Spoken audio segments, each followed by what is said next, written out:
Introduction. Pourquoi ce livre? Nous vivons dans un monde où chaque jour, d'innombrables influences s'imposent à nous sans que nous en ayons conscience. Ce que nous voyons, entendons, mangeons, utilisons, pensons, est trop souvent dicté par des choix faits ailleurs, pour d'autres intérêts que les nôtres. Ce livre est né d'un constat simple. Bien que nous croyions être libres et maîtres de nos décisions, la réalité est tout autre. L'invisible façonne nos routines, nos goûts, nos réactions, nos opinions. Mon but ici n'est pas de nourrir la méfiance ou la peur, mais d'ouvrir les yeux sur ces mécanismes silencieux, afin de permettre à chacun de reprendre une part de contrôle sur sa vie. Comprendre, c'est déjà résister. En explorant ces influences cachées, ce livre invite à interroger le quotidien.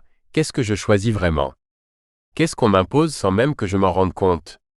Ce voyage est une invitation à cultiver le discernement, à retrouver du pouvoir sur nos choix et à redevenir autant que possible les auteurs de notre existence. L'imposition invisible dans nos vies. Dans nos vies modernes, l'imposition invisible est partout, subtile, insidieuse, souvent indétectable.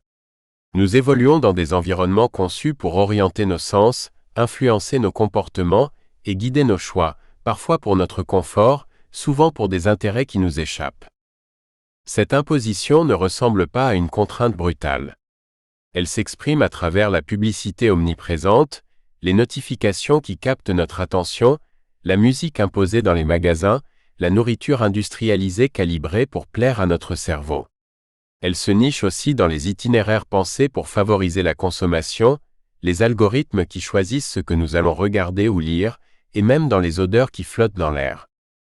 L'invisible ici n'est pas le fruit du hasard. C'est le résultat d'une intention, d'une stratégie, parfois commerciale, parfois idéologique, qui vise à façonner nos habitudes et à orienter nos réactions sans nous le dire. On finit par trouver normal de ne pas choisir ce que l'on voit, entend, mange ou ressent, tant ces influences sont ancrées dans la banalité du quotidien. La vraie question n'est pas de tout rejeter, mais de reconnaître cette imposition. Car c'est en mettant en lumière l'invisible que l'on retrouve une liberté de choix, même modeste, et que l'on peut résister à ce qui, sinon, nous gouverne sans bruit. L'histoire des influences cachées. L'influence cachée n'est pas une invention moderne. Elle accompagne l'humanité depuis ses débuts. Jadis, les religions, les chefs de clan, puis les rois et les empires ont imposé des croyances, des comportements, des récits.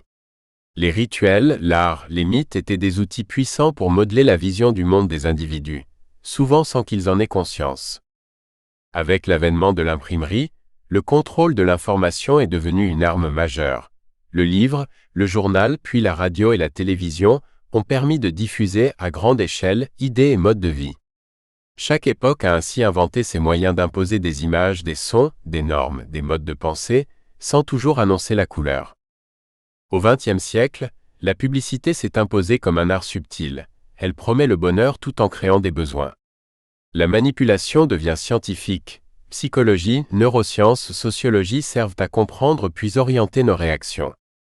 Aujourd'hui, les influences cachées se sont démultipliées avec le numérique.